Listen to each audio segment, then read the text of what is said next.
नमस्कार साथियों।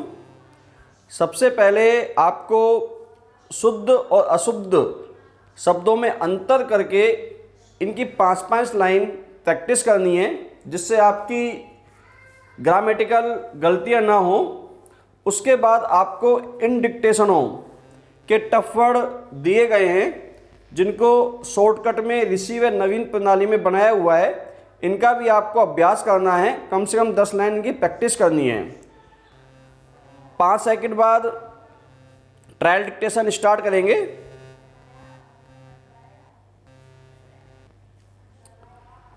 स्टार्ट।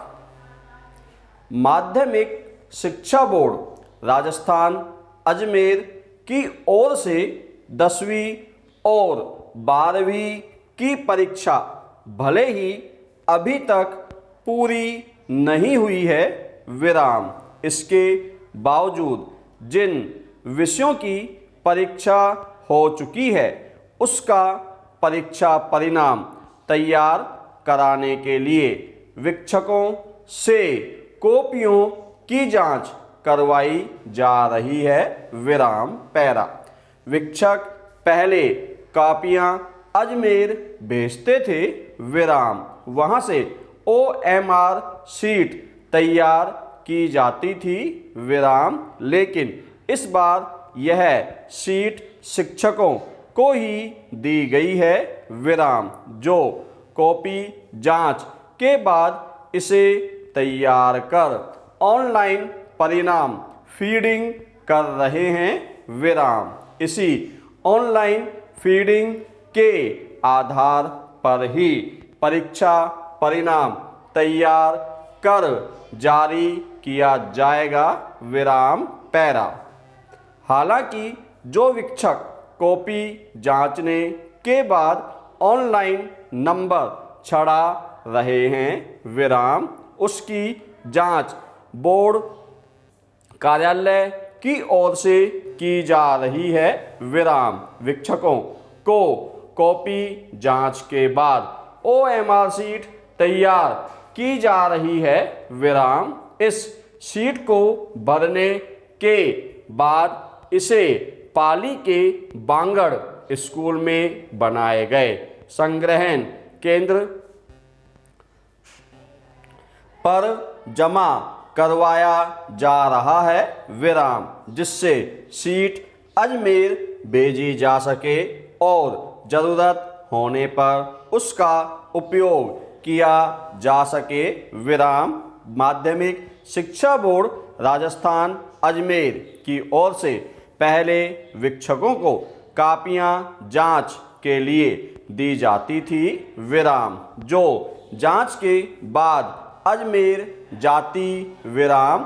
परिणाम को लेकर तैयार OMR शीट को स्कैन कर उसे ऑनलाइन छढ़ाया जाता था, विराम। इसी के आधार पर ऑनलाइन परिणाम जारी किया जाता था, विराम।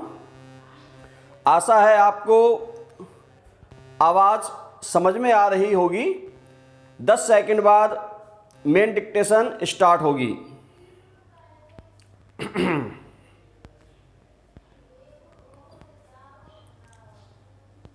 स्टार्ट।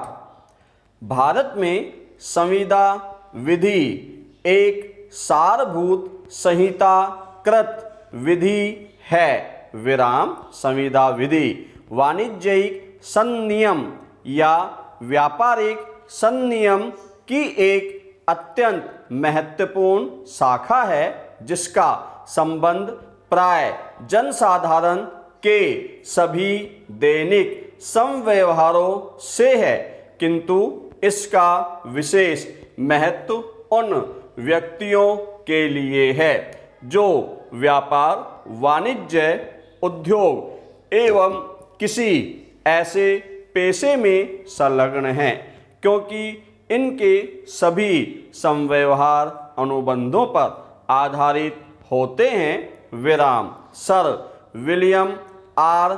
एंसन का कथन है, संविदा अधिनियम का उद्देश्य एक व्यक्ति को इस बात से आश्वस्त करना है कि वह जिस व्यक्ति से किसी बात की आशा कर रहा है वह अवश्य पूरी होगी तथा जो वचन उसे दिया गया है उसका अनिवार्यतः पालन होगा विराम। अतः सार रूप में कहा जा सकता है कि संविदा अधिनियम व्यापारिक संव्यवहारों में निश्चितता व निश्चिंतता प्रदान करता है विराम पैरा।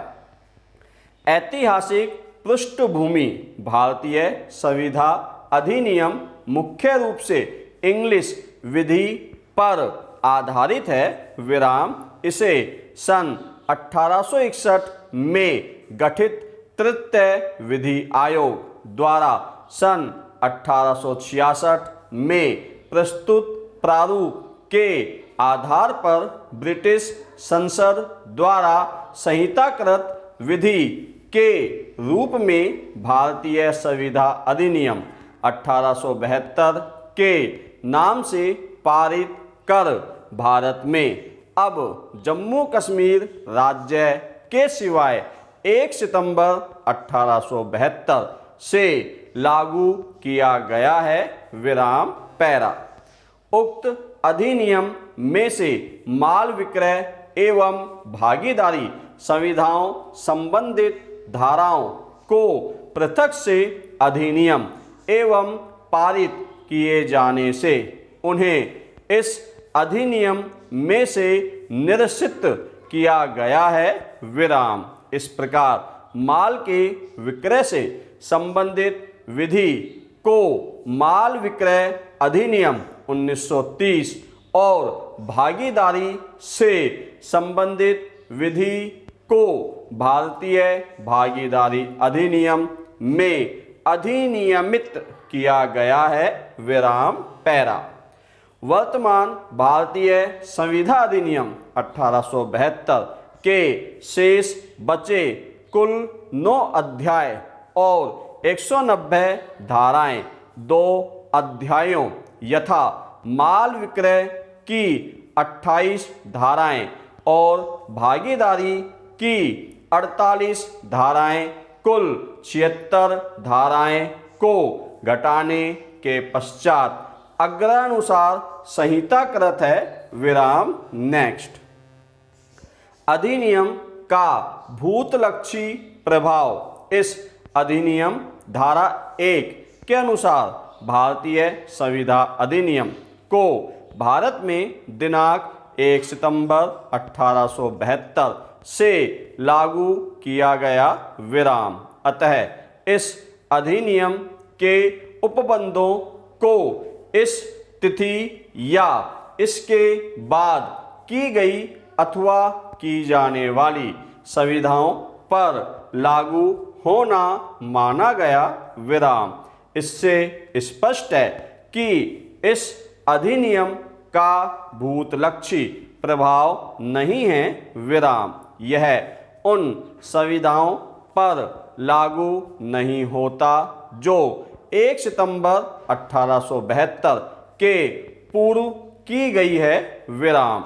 विधि का एक सामान्य सिद्धांत है कि किसी भी अधिनियम के भूतलक्षी प्रभाव के बारे में तब तक उपधारणा नहीं की जा सकती जब तक कि उसमें उसके भूतलक्षी होने का स्पष्ट उल्लेख नहीं कर दिया गया हो विराम पैरा।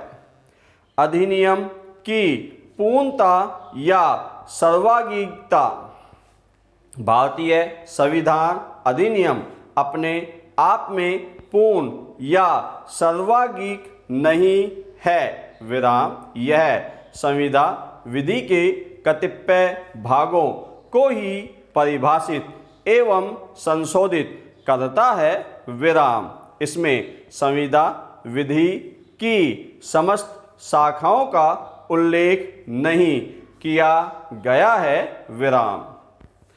आपको डिक्टेशन लेकर इसकी कंप्यूटर टाइपिंग करनी है, फिर PDF फाइल से मिलान करना है। धन्यवाद।